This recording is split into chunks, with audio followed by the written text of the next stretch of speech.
अस्सलामुअलैकुम everyone, welcome back to my channel. उम्मीद है कि आप लोग सब बिल्कुल ठीक होंगे। तो मेरा नाम है मिशाल और मैं पेट की हेल्थ के रिलेटेड वीडियोस बनाती हूँ और डेली व्लॉग्स डालती हूँ अपने पेट्स के हवाले से। तो आज मैं कोई केयर रूटीन वीडियो नहीं बना रही हूँ, ना है कोई व्लॉग बना रही हूँ। बेसिकली आज है स्टोरी टाइम और आज मैं अपनी एक रियल स्टोरी आप लोगों के साथ शेयर करना चाहती हूँ, ताकि अगर आप लोगों के साथ भी ऐसे कोई सीन हो तो आप लोग को पहले से पता लग जाए कि आप लोग को क्या करना है। तो 13 अक्टूबर की बात है ये कि कैस्पर की अचानक से हो गई तबीयत ख़राब। अच्छा, अब हमें कुछ भी पता नहीं था, हमें कि इन सब चीज़ों के बारे में कुछ भी आइडिया नहीं था। 2-4 दिन से उसकी वैसी तबीयत ख़राब थी, वो कुछ खा पी नहीं रहा था। मुझे ऐसा लगा कि गर्मी की वजह से ऐसा हो रहा है।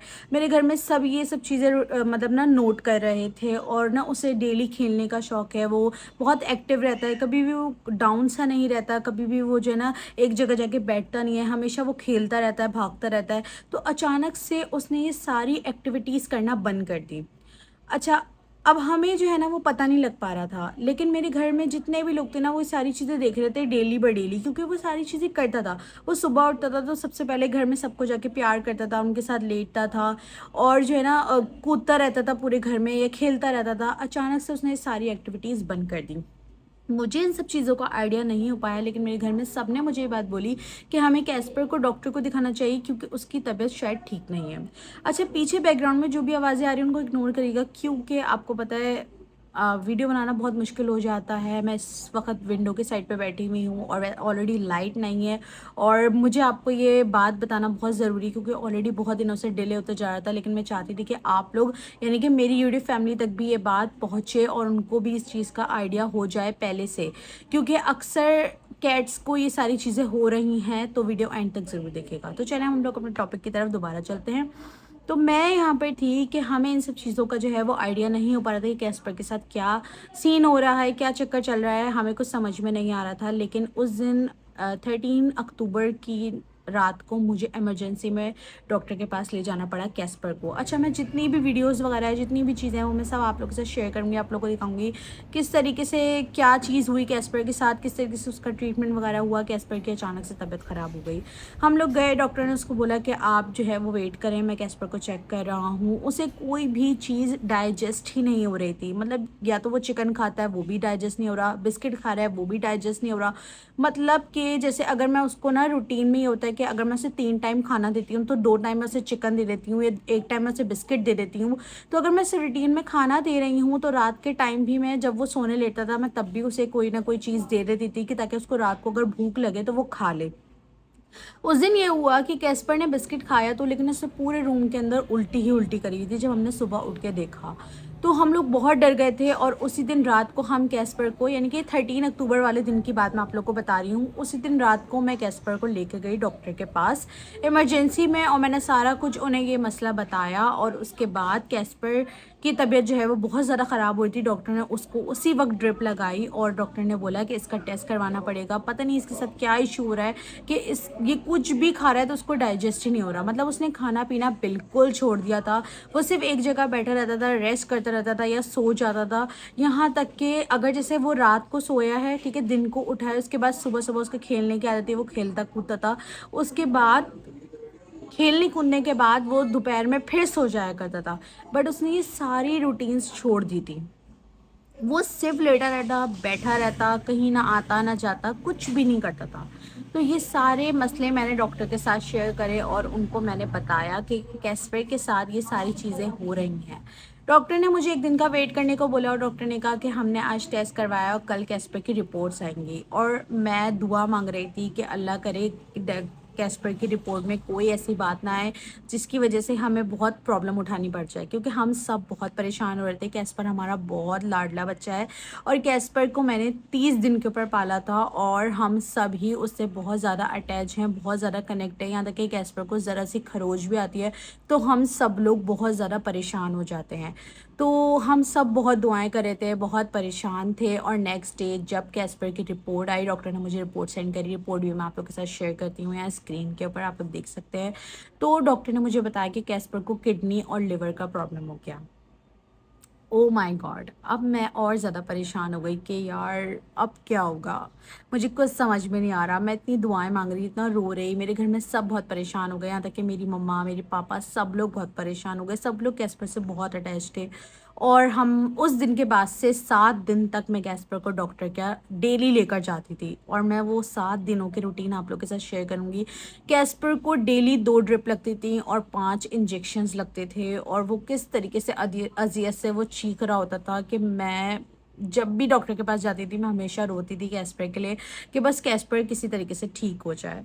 क्योंकि जब आप किसी से मोहब्बत करते हो ना, किसी के साथ अटैच हो जाते हो, फिर उसको खोना और उसके बारे में ये सारी चीज़ें सोचना बहुत मुश्किल हो जाता है। भले वो कोई इंसान हो या फिर कोई जानवर हो, तो फीलिंग सबके साथ एक ही होती है।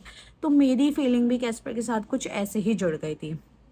अच्छा, तो अब डॉक्टर के पास मैं लेकर गई, मैंने उनसे वजह पूछी ऐसा क्यों हुआ? क्योंकि जब से कैस्पर मेरे पास आया था ना, तब से डेली मतलब हर वीक कैस्पर की डिवॉर्मिंग होती थी। डॉक्टर ने खुद उसका एक पूरा शेड्यूल लिख कर दिया हुआ था, मैं आप लोग के साथ वो भी शेयर कर देती हूँ। पूरा शेड्यूल लिख कर दिया हुआ था डॉक्टर ने, उस बताया हुआ था कि कैस्पर को इतने टाइम ये खाना देना है, बिस्किट ये देना है, सारा कुछ बताया हुआ था। और मैं उसकी बेइंतहा केयर करती थी, बहुत ज़्यादा मैं उसकी केयर करती थी। हर वीक उसकी डिवॉर्मिंग होना, हर वीक डॉक्टर का आना, चेकअप करना, सारा कुछ। और फिर जैसे-जैसे वो बड़ा होता गया माशाल्लाह वो बहुत हेल्दी होता गया। जो लोग उसे देखते थे वो मतलब ऐसे ही बोल दिया करते थे कि यार कितना प्यारा है। मतलब लोग ना माशाल्लाह भी नहीं बोलते थे, कुछ ऐसा भी तो उसको नज़र भी बहुत लगती थी, ये सारी चीज़ें होती रहती थी। बट फिर भी मैं उसे बहुत छुपा कर, बहुत बचा कर उसे रखती थी। लेकिन अचानक ही सारा कुछ हुआ, मैं बहुत डिस्टर्ब हो गई, बहुत ज़्यादा मेंटली डिस्टर्ब हो गई मैं। और मैं बता नहीं सकती इस वक़्त मेरी क्या फ़ीलिंग थी और मैं क्या फ़ील कर रही थी। इस इन सब चीज़ों से गुज़रना मेरे लिए कितना मुश्किल था। बट मैंने ये सारी चीज़ें फ़ेस करी और अल्हम्दुलिल्लाह ऐसा-ऐसा करके सब कुछ बेहतर होता गया। कैसे हुआ, जिस दिन हम लोग गए डॉक्टर के पास, मैं गई, मैं डेली बेसिस पे जाती थी। किसी दिन मेरी मम्मा मेरे साथ जाती थी, किसी दिन मेरी सिस्टर मेरे साथ जाती थी। तो मैं गई डॉक्टर के पास, मैंने उनसे पूछा इसका क्या प्रॉब्लम है? तो उन्होंने मुझे 2 रीज़न बताए। उन्होंने बोला या तो जेनेटिक प्रॉब्लम होता है या फिर फूड का इश्यू होता है। तो काफ़ी सारे लोग ये करते हैं कि पहले वो कोई और फूड दे रहे होते हैं, फिर कुछ दिनों बाद कोई और फूड देने लग जाते हैं। अब पूरा मतलब रूल जो है ना वो नहीं करते, मतलब जैसे एक रूल बना हुआ है, हर पैकेट के पीछे एक रूल लिखा हुआ होता है कि इतना परसेंट इतना फूड देना है, फिर इतना परसेंट नया फूड देना है। वो ये फ़ॉलो नहीं करते, वो डायरेक्ट अचानक से जो है ना वो फूड चेंज कर देते हैं, जिसकी वजह से इनकी किडनी पर या इनके लिवर पर इस चीज़ का बहुत ज़्यादा इफ़ेक्ट होता है और इनकी किडनी और लिवर फ़ेल भी हो सकती है। बट कैस्पर के साथ ऐसा कोई इश्यू नहीं था, उसे मैंने कभी भी ऐसा कोई चीज़ नहीं करी जिसकी वजह से उसको कोई प्रॉब्लम हो, तो उसका था जेनेटिक प्रॉब्लम।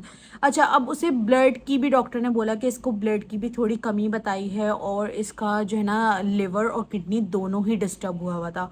तो मैं बहुत ज़्यादा परेशान हो गई। फिर डॉक्टर ने मुझे 7 दिन का एंटीबायोटिक का पूरा एक मतलब रूटीन बनाकर दिया कि 7 दिन आपको कैस्पर को लेकर आना है और 7 दिन तक उसको 2 ड्रिप लगती थी और 5-6 से इंजेक्शन लगते थे। मतलब मैं खुद इतना परेशान होती थी कैस्पर को देख के कि वो इतना चीखता था, इतना ज़्यादा डिस्टर्ब होता था, लेकिन ये करवाना बहुत मतलब बहुत मुश्किल था, बट हमने फिर भी ये किया। ठीक है? मतलब लोग छोड़ देते हैं, लोग नहीं केयर करते, बोलते कोई नहीं हो जाएगा, ठीक हो जाएगा, नहीं।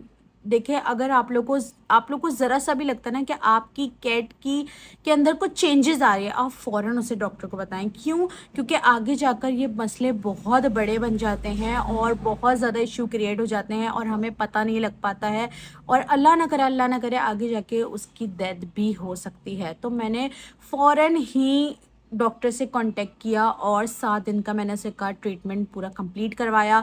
उसके बाद डॉक्टर ने उसका सब चीज़ें बंद कर दी, मतलब उसके खाने का फिर से एक शेड्यूल बना के मुझे दिया और उसका बिस्किट चेंज कर दिया। ये आम बिस्किट अब मैं कैस्पर को नहीं देती। अगर आप लोग चाहते हैं कि मैं आप लोगों के साथ कैस्पर का पूरा एक शेड्यूल डिस्कस करूँ, आप लोग को दिखाऊँ, बताऊँ कि किस तरीके से अब मैं कैस्पर की केयर कर रही हूँ उसकी बीमारी के साथ, तो आप लोग मुझे कमेंट में बताएं। मैं आपको कैस्पर का एक डेली रूटीन भी वीडियो मैं आप लोगों के साथ शेयर करूँगी जिसमें आपको सारा कुछ बताऊँगी।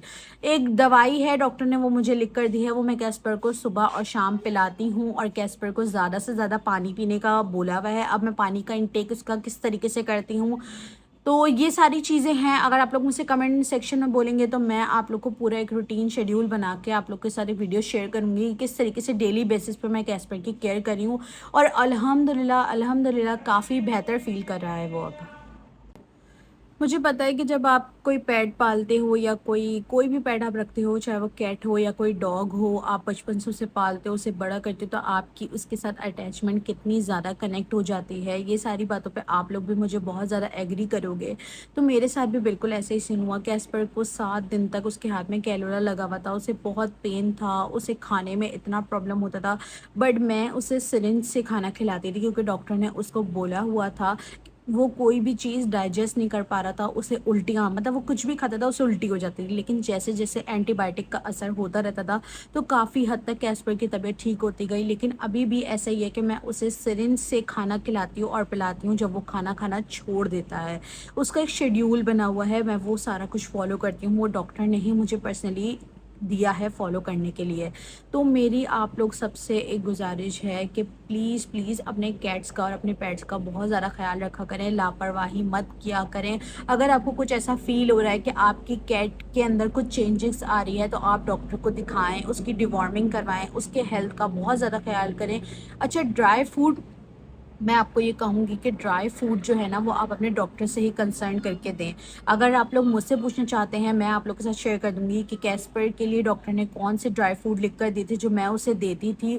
बेस्ट ड्राई फ्रूट्स थे, तो उसकी वज़ह से उसे कोई प्रॉब्लम नहीं हुआ था। उसको ये जेनेटिक प्रॉब्लम है, यानी कि उसके पेरेंट्स के थ्रू उसे ये प्रॉब्लम आई थी। डॉक्टर ने मुझे ये सारी चीज़ें बताई और डॉक्टर ने मुझे बोला कि आप परेशान मत हो, कुछ टाइम लगेगा बट कैस्पर बेहतर हो जाएगा। तो प्लीज़ प्लीज़ प्लीज़ आप लोग कैस्पर के लिए दुआ करिएगा और एक प्यारा सा कमेंट सेक्शन में एक प्यारा सा कैस्पर के लिए कमेंट भी ज़रूर करेगा। और आप लोग को अगर वीडियो अच्छी लगी है, कोई और बात है जो आप लोग मुझसे पूछना चाहते हैं, तो आप लोग मुझसे कमेंट सेक्शन में पूछ सकते हैं।